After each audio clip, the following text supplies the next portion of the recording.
Sorry for the delay in videos. It's been a hectic month or so for me in terms of work, so I haven't really had much time for socialising on the internet, to be honest with you. Plus, I've lost most of my internet friends through stupidity, so I've tried to build bridges and it's been burnt well and truly, so it is what it is, I suppose.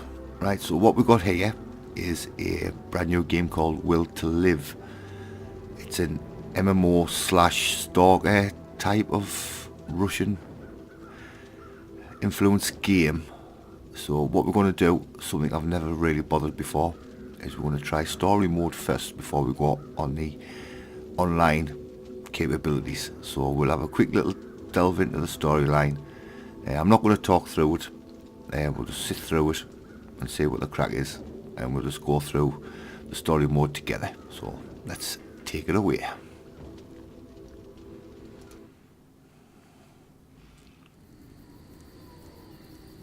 Anatoly, What? listen, you're the old one here. Why don't you tell me what really happened? Old? Watch your mouth, kid. Well, I don't know the whole truth, but I'll tell you what I can. They say that not long before the catastrophe struck, people all over the world began to find strange things, stones more often than not, which emitted unidentified particles. As for where these things came from, nobody could say for certain. A theory almost immediately emerged that it was this radiation that led to animals mutating. An international organization was formed, as was oh so fashionable back then, the so-called Worldwide Scientific Council. This organization studied how this unknown radiation caused living organisms to mutate. And of course, the first thing that they did was think up a name for the particles and for the radiation itself. NDP radiation. There were still a few mutated animals back then, and they were like cute kittens compared to the beasts that roam the wastelands now. But the first research projects confirmed that this NDP radiation causes serious mutations in animals. As for people, for some reason the radiation affected them entirely differently. Even a small amount applied to damaged tissue caused it to regenerate far more quickly. The body quickly recovered from illnesses, and even serious wounds could be healed using nothing but this radiation. On top of that, many other positive attributes were observed in practically all areas of science.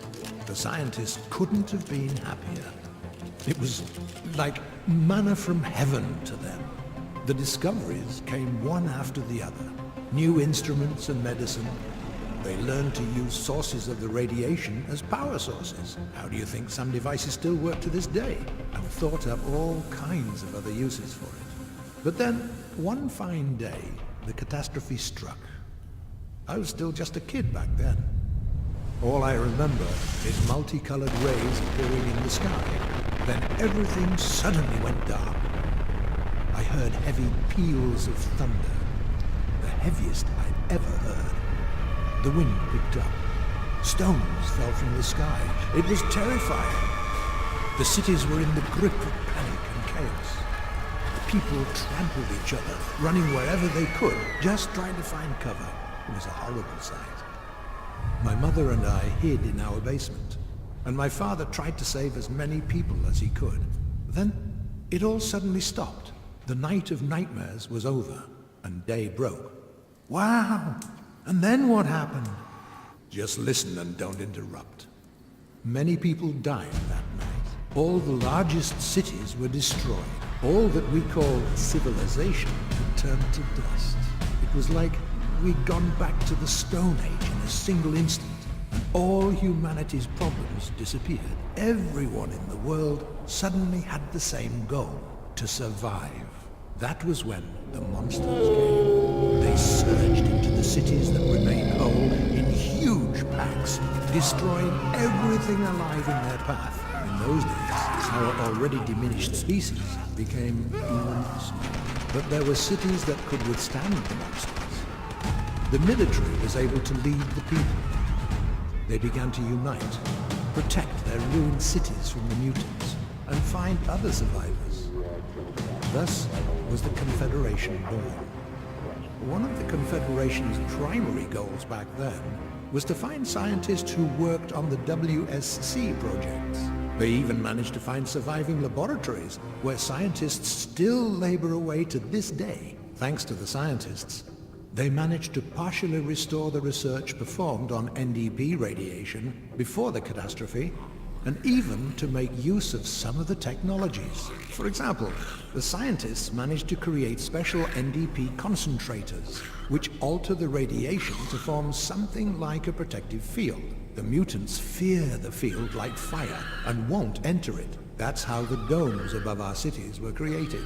They protect us from the monsters. There's one more thing that the old world left to us. Teleporters. As far as I know, it's some sort of old military tech. Only a few of them were put into testing.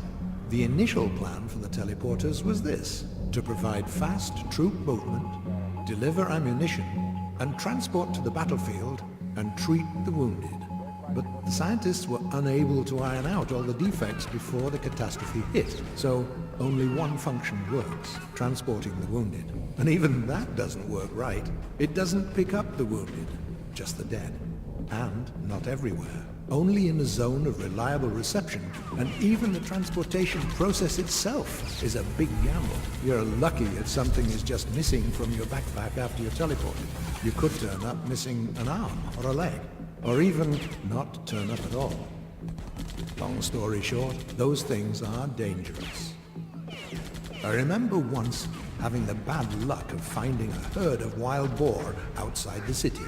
Not surprisingly, they trampled me in 3 seconds, and the transporter teleported me without my clothes.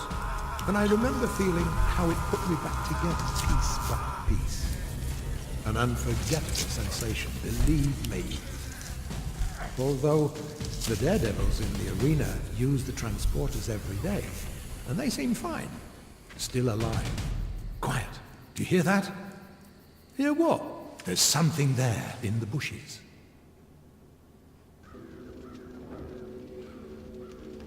Well, there you go then, the story mode. It's, what can I say, different. So, it's a class between, I think, survival, mutation of creatures and so forth. So, I'm going to be going on with this. I've seen a few YouTube videos, don't get us wrong.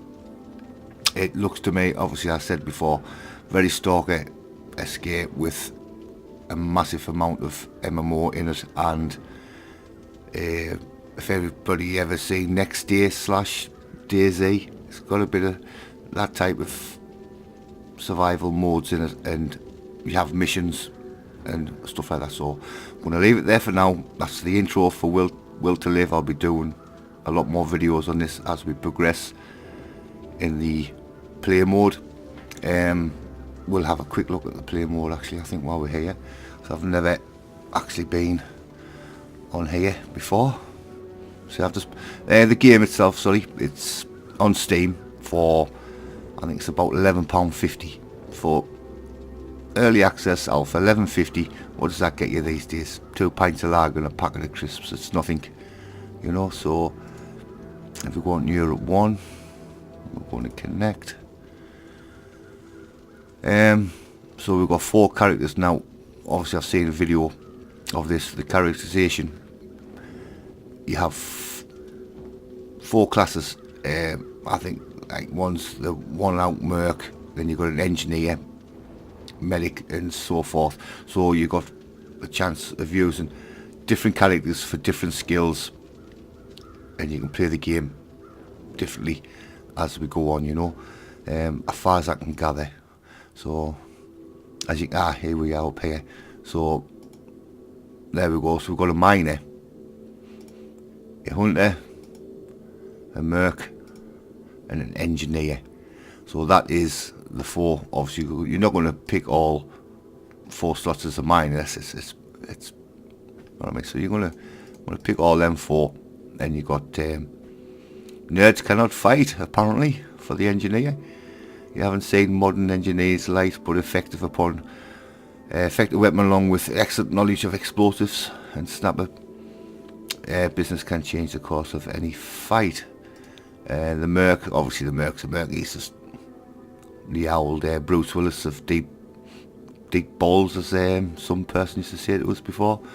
So obviously military actions, and we've got the Hunter, usually described as sullen part Hunter specialise in fairly safe cities, look for anything from hidden treasures to meaning of life. Oh, Golden Bennett.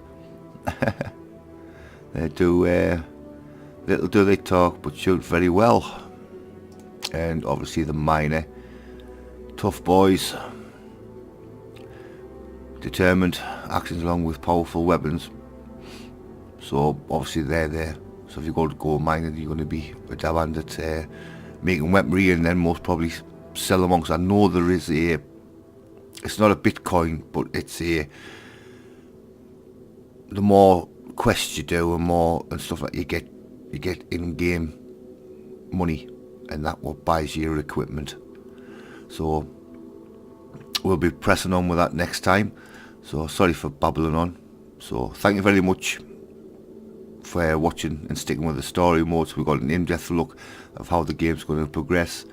So hopefully this is going to be a good little game to play, and hopefully I'm going to enjoy it. If it's anything like the Next Day, I think I've done a few games on Next Day, I should really go back to that. But if this is going to be, I've got a feeling it's going to be better than Next Day, and I'll be doing a lot more videos in the future. So until the next time, thanks for watching and stay safe.